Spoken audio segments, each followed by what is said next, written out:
Bonjour, Alice Lefebvre pour l'AFP. Laurent, est-ce que vous pouvez faire un petit point sur le groupe qui peut commencer demain, notamment pour Gridge et Maël, qui avaient l'air gênés à la cuisse? Merci. Bonjour, déjà avant de parler du groupe, de gagner, de perdre, je voulais envoyer un petit message à notre adversaire du jour demain, puisque j'ai appris qu'elles avaient eu un accident de bus, donc j'espère que tout va bien. Un message de soutien parce que au-delà du football, des résultats, de gagner, de perdre, je pense que la santé, ça n'a pas de prix et j'espère que j'ai appris qu'elles avaient annulé leur entraînement. Donc j'espère que tout va bien et que demain ce sera un bon match de football et que ce sera un plaisir de les retrouver demain et qu'il n'y a pas de problème pour les joueuses. Concernant le groupe, justement, aujourd'hui j'avais le sourire parce que les 23 joueuses étaient présentes en début de séance. Je suis contente que Gridge ait pu courir sans douleur. Donc ça c'est déjà un premier point positif. Et également pour Maëlle qui avait eu pas mal à faire sur le match contre l'Angleterre dans les interventions, dans les chocs. Donc pour l'instant, tout va bien. Siani. Bonjour Laurent, bonjour Grace. Laurent, petite question sur le capitanat. Si Grace est avec vous aujourd'hui, c'est qu'elle sera capitaine demain. Et Grace, est-ce que tu peux nous parler justement des quelques jours qui se sont écoulés entre l'Angleterre et ce match-là du Pays de Galles? Dans quel état d'esprit vous êtes? Merci. Tu veux commencer? Oui, je vais commencer. Bonjour. Bien, on se sent très bien. On a pu se reposer, récupérer. C'est un match où on a fourni beaucoup d'efforts. C'était un match avec beaucoup d'intensité. Donc, c'était très important de couper, se reposer, faire des soins et puis être prête pour le match de demain. Concernant la première question, j'ai constaté deux choses. Vous avez un bon sens de l'observation.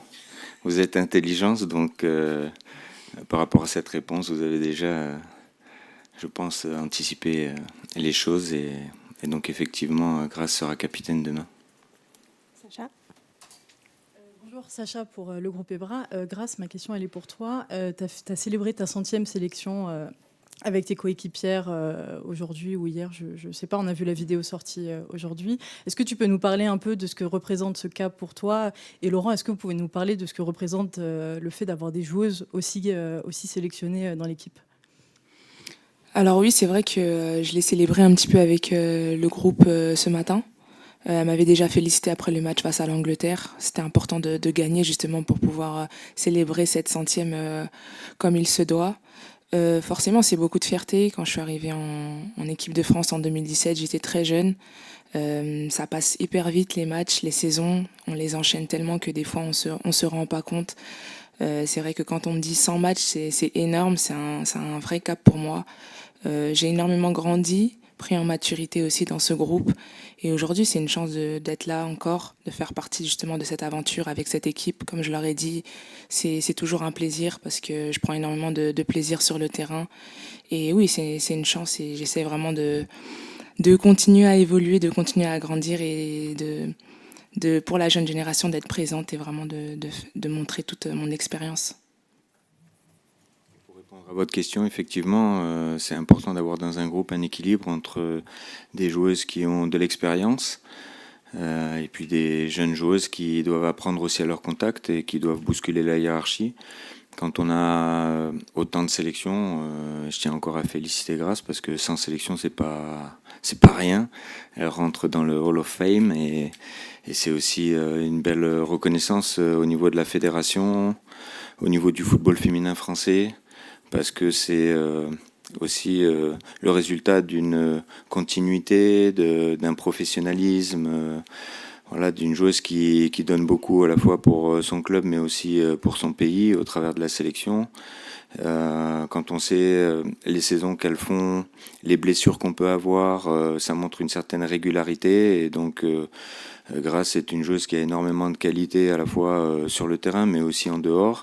Et c'est une grande professionnelle et c'est aussi pour ça qu'elle a atteint ce chiffre de 100 sélections. Morgane. Bonjour à tous les deux, Morgane Huguen de Ouest France. Marie Katoto disait après le match, quand elle était en conf, que ça devait être très dur pour vous de faire un 11 parce qu'il y a tellement de choix et qu'il n'y a pas vraiment de titulaire dans ce groupe et ni de remplaçante. Est-ce que vous pouvez me dire, Laurent, à quel point c'est dur pour vous et surtout comment vous gérez cette communication avec votre groupe? Et après, Grâce, si vous pouvez dire un petit mot de comment vous vivez ça, vous aussi, à l'intérieur du groupe, le fait que il y a l'incertitude sans cesse. Oui, c'était déjà difficile de faire un groupe de 23. Donc, faire un groupe de 11, bien sûr, c'est encore plus difficile. C'est pour ça que je souhaitais dans ce groupe-là avoir beaucoup d'attaquantes. Il y a 7 attaquantes plus Amel Majri qui font 8. Et donc, forcément, quand on n'a que 5 changements dans un match, on sait qu'on ne va pas pouvoir toutes les utiliser en même temps. Et je pense en même temps que c'est une force parce que elles ont toutes des qualités différentes, à la fois de puissance, de vitesse, de technique, et elles sont très complémentaires les unes avec les autres. J'ai fait tourner 3 attaquantes à l'heure de jeu. Ça ne veut pas dire que ça sera à tous les matchs comme ça, mais elles savent qu'elles doivent se tenir prêtes toutes, et ça ne sera pas toujours le même trio offensif aussi, parce qu'elles doivent aussi jouer les unes avec les autres dans différentes combinaisons. C'est toujours en fonction des adversaires qu'on va rencontrer aussi, puis de l'état de forme. Et donc, oui, c'est difficile de faire les choix, mais à partir du moment où je sais que les joueuses mettent un peu leur ego de côté et qu'elles sont au service du collectif, pour moi, j'ai pas la culpabilité de dire je vais mettre une joueuse sur le banc ou je vais la mettre titulaire. Je fais mes choix en mon âme et conscience de manière très professionnelle par rapport à l'instant T, c'est-à-dire par rapport au match qui arrive, et aussi en me projetant sur les matchs qui vont arriver, en donnant du temps de jeu à tout le monde pour que tout le monde soit compétitif le plus longtemps dans cette compétition. Siani. No, just in the front. Thank you. Laurent, vous aviez lancé Alice pour le premier match qui est très jeune. Vous n'avez pas eu peur de la mettre dans le grand bain dans un match difficile. Est-ce que si jamais Maëlle n'est pas en capacité de jouer, vous auriez la même démarche avec, par exemple, une Tiniba ou même avec Melwen qui sont assez jeunes finalement? Oui, c'est vrai que quand j'ai fait le choix de les intégrer dans ce groupe-là, ça a surpris certaines personnes, mais j'avais évoqué un cycle de 3 ans, mais je savais pertinemment que ces joueuses-là avaient la capacité à répondre présente et à être performantes tout de suite. Elles ont fait de très bonnes saisons avec leur club et Tiniba a déjà joué des matchs officiels avec nous. C'est pour ça aussi que sur les matchs de la Suisse, de l'Islande, de la Belgique et du Brésil, je leur ai donné un maximum de temps de jeu parce que c'est mon rôle aussi de les préparer et de ne pas les parachuter comme ça sur un match, notamment contre l'Angleterre pour Alice. Elle avait déjà eu du temps de jeu et de l'expérience avec Gridge. Donc je ne suis pas du tout inquiet. Au contraire, j'ai une grande confiance dans toutes les joueuses qui sont là. Qu'elles soient jeunes, qu'elles soient moins jeunes, qu'elles soient attaquantes, gardiennes, milieu ou défenseurs. J'ai vraiment une totale confiance sur leur capacité à être performantes. Après, on sait très bien qu'on peut faire des erreurs. Voilà, que ce soit une jeune ou une moins jeune, on peut passer à travers d'un match. C'est déjà arrivé à des plus anciennes de passer à travers de certains matchs. Mais à partir du moment où elles ont de la confiance, on leur donne de la confiance, elles sont appuyées aussi par des joueuses plus expérimentées, comme Grace par exemple, forcément elles jouent leur football. La pire des choses, ce serait qu'elles jouent timorées, qu'elles aient peur de mal faire. Moi, je les encourage à jouer leur football et puis elles peuvent se tromper, mais surtout elles peuvent aussi faire des bons matchs comme Alice contre l'Angleterre. Cyril. Bonjour Laurent, Cyril Olives pour l'équipe. Contre le Pays de Galles, tu vas avoir une équipe en face sûrement différente de ce qu'on a eu contre l'Angleterre, avec un bloc bas peut-être. Qu'est-ce que ça change dans ta préparation du match et par rapport, tu parlais justement au niveau des attaquantes qui ont des profils différents, à quoi on peut s'attendre dans ton animation offensive? Peut-être, mais pas sûr, puisqu'elles ont rien à perdre. C'est une équipe, c'est leur premier Euro, c'est une équipe... en phase de Ligue des Nations qui a fait 2 matchs nuls probants contre la Suède, à domicile et à l'extérieur. C'est une équipe qui est capable de jouer en 5-4-1, mais aussi en 4-4-2, avec un bloc médian-bas, mais qui est capable aussi de ressortir proprement le ballon si jamais on n'exerce aucune pression, et qui peut surprendre, notamment dans la profondeur. Donc c'est un match qu'il faut aborder avec beaucoup de sérieux, beaucoup de détermination et de concentration. Et il faut jouer ce match comme si c'était l'Angleterre et comme si c'était une finale, parce que tous les matchs que l'on va jouer seront des matchs difficiles. Surtout pas tomber dans le piège de croire que parce qu'on a battu l'Angleterre, on est la meilleure équipe et que cette équipe de Galles qui est 30e au classement FIFA est une petite équipe. Si elle est là, c'est qu'elle a mérité sa place et on doit prendre en considération leur qualité. Julien. Oui, bonjour, Julien Froment pour Radio France. Question pour tous les deux. Il y a Clara Matteo qui a eu du temps de jeu, qui est rentrée à l'heure de jeu lors de la dernière rencontre. Elle a un double projet, ce qui est assez rare finalement.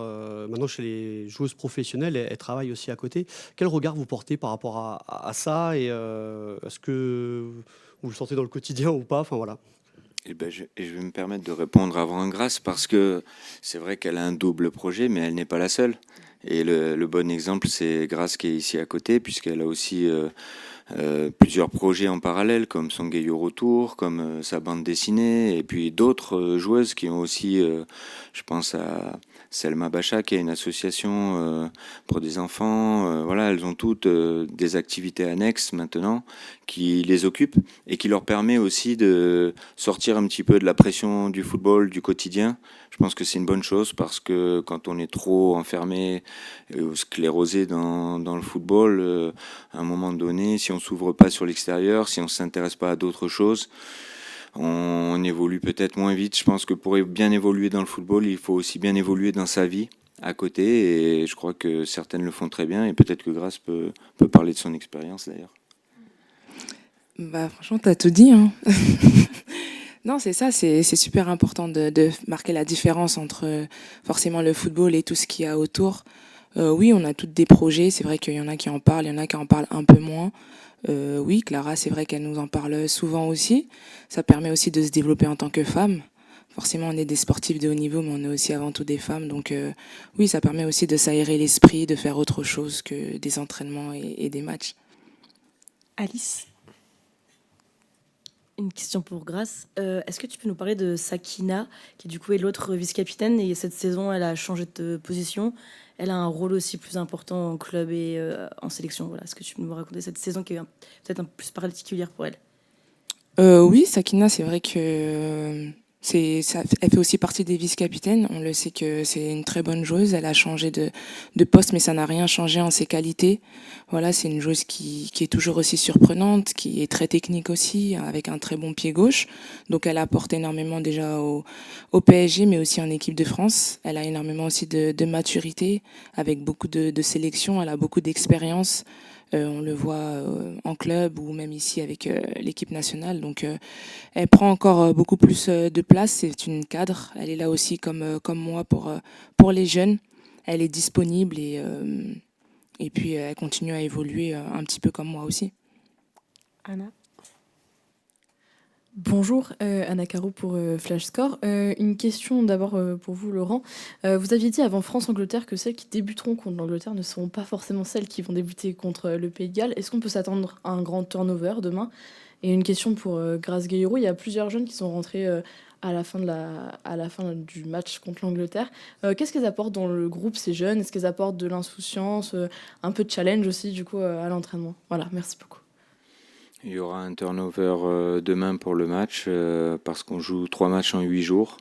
Et donc, dans une compétition relevée comme ce championnat d'Europe et l'enchaînement des matchs, il faut optimiser l'aspect athlétique et prendre en considération aussi la fatigue et la récupération. Donc, effectivement, il y aura quelques changements demain. Et pour les jeunes qui sont rentrés, c'est vrai qu'elles apportent beaucoup de fraîcheur.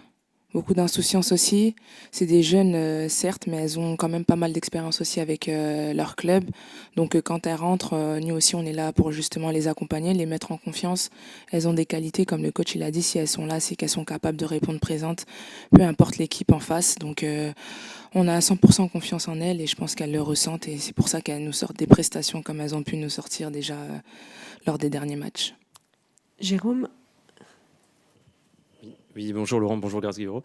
Jérôme Fury pour Ebra Info et Footeuse. Moi j'avais une petite question, c'est peut-être un détail, mais peut-être pas. Au début du match contre l'Angleterre, vous vous êtes réunis à 23 en fait, au bord du terrain, au moment où les Anglais se réunissaient à 11 elles, sur le terrain. Alors je voulais savoir si c'était une consigne de votre part ou si ça vient des joueuses elles-mêmes. Et si c'est le cas, est-ce que vous avez du coup à peu près atteint ce que vous souhaitiez, pas sportivement parlant, mais collectivement parlant? Vous avez fait exprès Après, c'est peut-être un détail pour vous. La chanson de France Gall, ouais, c'est bien joué. Je dirais que effectivement, c'est pas un détail, c'est quelque chose de très important. Et c'est vrai que la notion de groupe, on a beaucoup travaillé dessus. Et quand je vois des attitudes collectives comme celle-là, oui, ça me fait plaisir. C'est les joueuses, ouais, les joueuses, vous savez, nous, on est là pour les accompagner, on est là pour les guider, pour leur donner des idées, pour des fois les recadrer, pour les encourager beaucoup. Et puis après, je crois que les actrices sur le terrain, ce sont elles. Et il faut aussi que nous, on ait la capacité à les rendre autonomes. Parce que, à part sur la fin de match où j'ai couru à côté de Selma pour l'emmener au coin de corner, pendant 90 minutes, j'avais beau crier, personne ne m'entendait. Donc, je dirais que nous, ce qu'on essaye de faire avec ces joueuses, c'est aussi qu'elles prennent des responsabilités. Et c'est tout à leur honneur. Et je pense que pour l'instant, ça se passe très bien sur cet aspect-là. Justement, est-ce que vous pouvez nous raconter ce moment où vous avez couru? Pardon. C'est un peu la première fois où on vous a vu un peu sortir. Ouais, il faut que je fasse attention pour mon cœur. Mais c'est vrai qu'à ce moment-là du match, je sentais qu'il fallait aller perdre un peu de temps au coin de corner, comme ça se fait habituellement. Et parfois, les joueuses, elles sont tellement dans l'action et dans le match qu'elles peuvent ne pas y penser. Et il se trouve que Selma était juste à côté de moi, alors j'ai couru derrière elle pour lui dire va au coin de corner, va au coin de corner. Et voilà, c'est des petits détails aussi qui peuvent compter à un moment donné dans un match. On le voit assez souvent dans certains matchs. Il y a même des équipes qui, à un quart d'heure de la fin, commencent à utiliser cette astuce-là, ou alors des crampes, ou bon, tous les petits artifices comme ça sont importants pour permettre d'aller jusqu'au bout du temps réglementaire et de repartir avec la victoire. Siani. Petite question, on a joué une première journée dans cet Euro, quelques matchs sur la deuxième journée. Je voulais avoir votre avis sur la compétition. Est-ce qu'il y a des équipes qui vous ont surprise, d'autres qui ont confirmé ce que vous pensiez d'elles? Et est-ce que déjà vous avez le temps justement de regarder les autres rencontres? Effectivement, je regarde les autres matchs quand on joue pas à 18h, à 21h. Je les regarde pas tous 90 minutes parce que j'ai aussi des réunions avec mon staff. Mais il y a une équipe qui a confirmé tout le bien que je pensais d'elle, c'est la Suisse.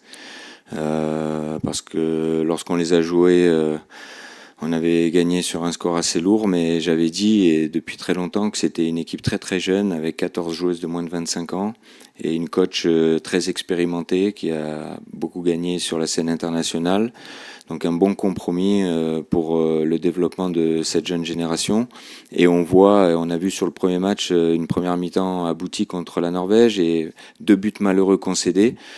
Et une belle victoire dans cette deuxième journée. Donc une équipe qui, à domicile, déjà peut rendre fier son public et tous les Suisses qui sont présents à leur côté et qui n'a pas fini de faire des surprises, je pense. Oui, pareil, on essaie de regarder un petit peu quand on a du temps libre, quand on n'est pas en soins. Pardon. Quand on n'est pas en soins ou quand on a du temps libre, c'est vrai que les matchs sont souvent à 18h et à 21h. Généralement, on est à table, donc on le regarde tout ensemble. Mais oui, c'est sûr qu'il y a des très belles équipes. Forcément, il y en a qui confirment, il y en a aussi qui perdent. C'est un petit peu plus difficile, mais rien n'est joué. Il y a eu une première journée, une deuxième journée aussi. Donc, les qualifications ne sont pas encore jouées. Julien. Une question pour vous, Grace. Est-ce que vous pouvez nous présenter un petit peu Tiniba Samoura? Vous jouez avec elle au Paris Saint-Germain, vous la connaissez très bien. Quelles sont ses principales qualités et comment elle est dans la vie de groupe? Voilà, merci. Alors pour parler de Tiniba, c'est vrai que je joue avec elle au PSG. C'est une jeune joueuse, timide dans la vie de tous les jours, mais quand même un petit peu chambreuse quand même.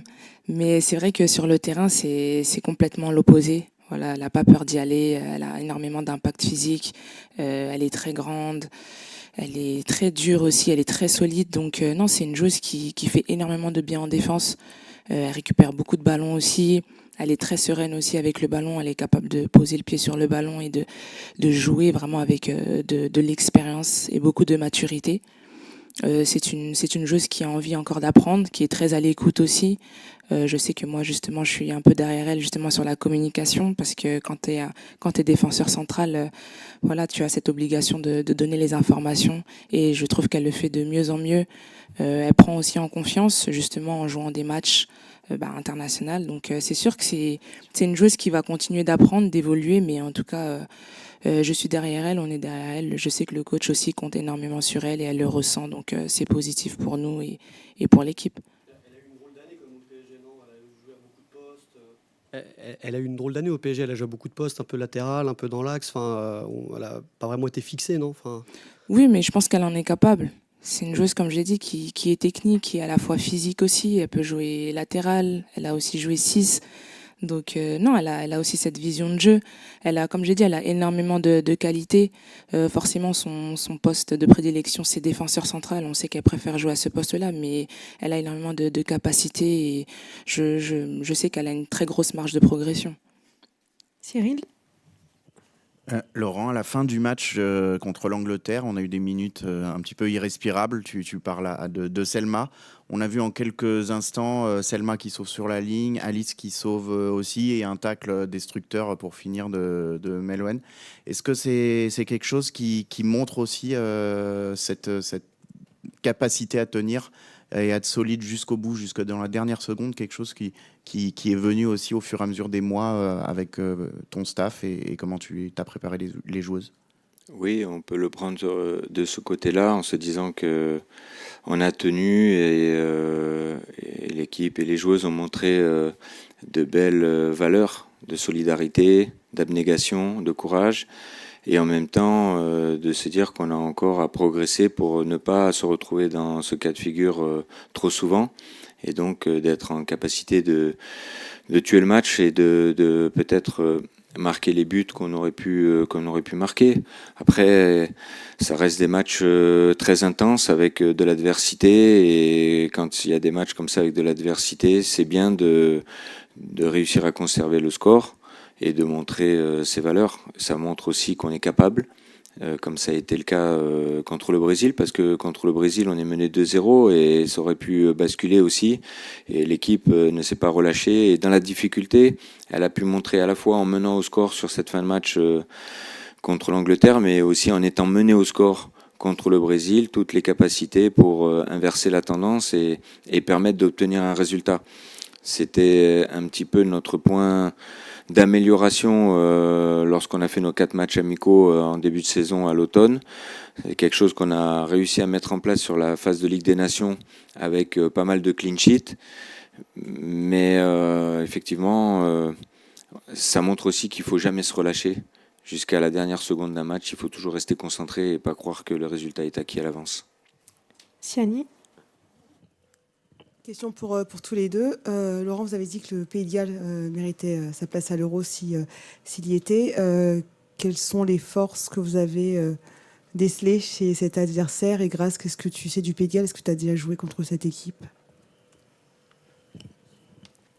Donc c'est une équipe avec des joueuses d'expérience, notamment en pointe avec Fishlock, une joueuse de 38 ans qui donne encore beaucoup, et puis une incertitude sur le dernier match de savoir si Hollande, la joueuse de Liverpool, a eu une crampe ou si elle a eu une déchirure, on ne sait pas, on verra demain, mais c'est une joueuse importante dans leur système. Je crois qu'avant tout, cette équipe de Galles, c'est avant tout un collectif, un bloc équipe bien compact, qui laisse très peu d'espace entre les lignes et qui a la capacité à ressortir propre le ballon si on les presse pas et en même temps à jouer aussi dans la profondeur quand il le faut. Donc il va falloir élever notre niveau de vigilance, d'attention et de concentration pour vraiment performer dans ce match. Si, j'ai déjà joué contre elle. Non, comme l'a dit le coach, c'est une équipe qui est très forte collectivement, avec vraiment un vrai bloc équipe. Ça va être à nous de trouver justement comment les contourner. C'est une équipe qui lâche rien, on le sait, du début de match jusqu'à la fin du match, avec beaucoup d'agressivité. Elle laisse très très peu d'espace, donc ça va être à nous de trouver justement ces passes dans l'intervalle, d'être patiente, de oui, de faire preuve de beaucoup de patience et puis de bien se préparer pour ce match. C'est bon pour tout le monde. Alors, une dernière question pour Anna. Une question sur le choix de l'entraînement avant le match. Vous êtes entraîné 2 fois, pas sur le terrain, là où vous allez jouer le lendemain. Qu'est-ce que ça change? Je pense notamment grâce Guerrero, vous avez l'habitude de jouer sur les terrains où seront joués les matchs ensuite, par exemple en Ligue des Champions, enfin de s'entraîner sur le terrain où sera joué le match ensuite. Qu'est-ce que ça change de ne pas s'entraîner du coup sur le terrain où sera joué le match? Merci. C'est vrai que ça change pas forcément grand-chose. Au final, ça reste un entraînement veille de match. On fait les mêmes choses en termes de vivacité, un peu de tactique, quelquefois un peu de jeu. Donc non, souvent les veilles de match se ressemblent. Donc c'est pas forcément le terrain qui détermine ça. C'est plus l'état d'esprit qu'on va avoir, la préparation, comment on va se préparer par rapport à ce match-là. Et puis c'est sûr que c'est plus facile parce qu'on a un peu plus de repères quand on s'entraîne sur les terrains de match. Mais sinon, ça change pas grand-chose. Merci à tous et toutes. Merci. Thank you to the volunteers.